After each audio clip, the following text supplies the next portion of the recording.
Pois é, ele já tá caindo no Lago de Fogo lá, né? Tá tudo se desfazendo, o cara defendendo o Bolsonaro pra caramba, o Bolsonaro caindo, ele vai cair junto, as igrejas lá com essa questão da virose, o mundo se desfazendo, a verdade se encontrando, ele já vai perdendo ali a autonomia, e se ele vai perdendo a autonomia, se ele vai perdendo de ter controle, vai deixando de ter controle lógico, vai perdendo a estabilidade, o que ele sente? Queimação, né? Cai no Lago de Fogo. Por que é um lago de fogo? Porque é um processo, um fluxo que arde. É aquela sensação de agonia. Quando você cai lá, você está sofrendo, procurando, cavando um pouco de alívio. Quando finalmente você consegue subir um pouquinho, você ufa, você é grato a Deus, você ama a Deus. Você entende que sempre esteve lá em troco de nada, odiando, contestando, duvidando, sendo ingrato. Você estava protegido ali. E agora voltou, agora que você dá valor. Só porque sofreu. Não porque foi amado. Não porque foi honrado. Não porque foi protegido. Não. Você ama a obra, você honra a obra agora porque foi rejeitado, que foi deixado, que foi abandonado, porque sofreu. É com isso que Deus tem que lidar. Ele está acompanhado porque é amado, honrado, confiaram nele independentemente do outro lado? Não. Confiaram e amaram porque viram o outro lado. Mas foi isso mesmo que ele fez. Tal pai, tal filho.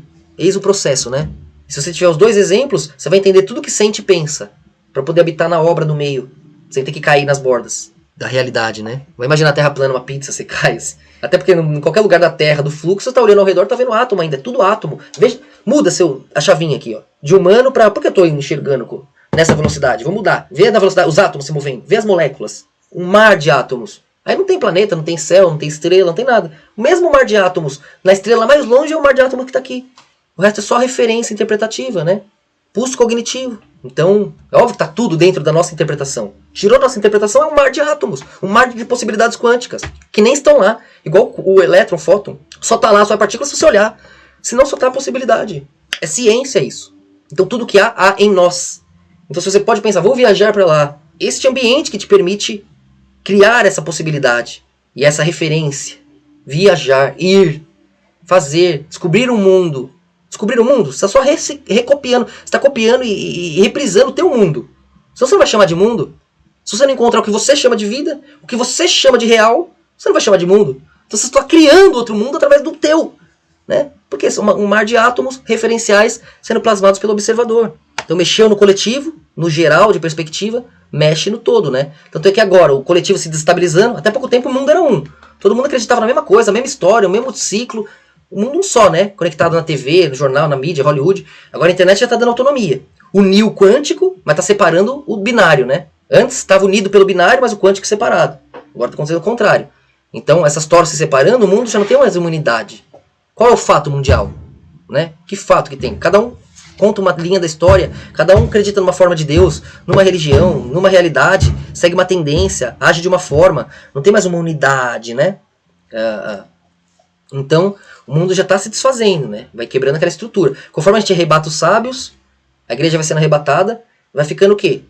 Uma realidade sem pilares, né? E a incoerência é o que vai sobrando. Porque a coerência se encontra, né? Se agrupa. A incoerência vai ficando. A incoerência é o quê? Falta de simetria. Cai no nada. Cai no nada, acontece o quê? Arde. Porque tá caindo em si mesmo ali, tá dando paradoxos existenciais, né? É você dando de cara com seus pesadelos, tudo se quebrando. Daí você fala, por favor, meu Deus. Aí ele te poupa dessa humilhação toda, dessa dor toda, desse sofrimento todo. Porque você é a coerência aí dentro. Ele não quer ir aí também. Igual vocês não querem. Vocês querem sofrer, querem agonia? Não querem. Mas precisa. Para poder ver o dia nascer, tem que conhecer a noite. É o processo. E dói nele isso. Porque ele sabe que não é culpa de ninguém. É a obra, né?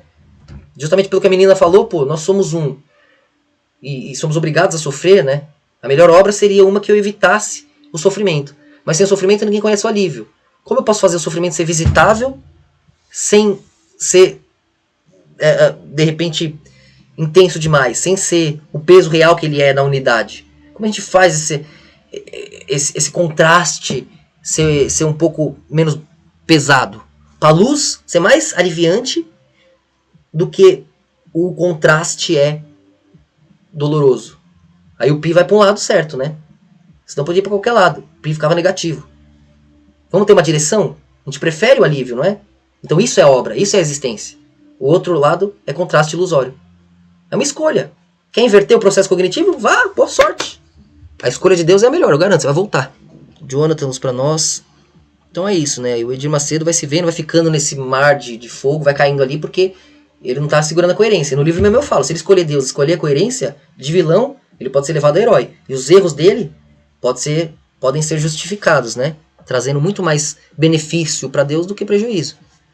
Mas, como é paradoxal, a imagem e semelhança de Deus, todo mundo pode observar um lado e o outro, fazer sua balança, tirando daí o livre-arbítrio, né? Então, ele conhece a si mesmo, observando suas escolhas relativas, que somos nós. Dessas escolhas relativas, ele seleciona aqueles que melhor fazem pelo reino, né? Não necessariamente aqueles mais parecidos com ele, não. O outro lado também precisa. O que fez o que ele não fez, o que fez o que ele faria. Porque ele está dos dois lados. Ele fez as duas coisas, de um lado e do outro, né? Aí você junta esses, para ter perspectiva plena do reino.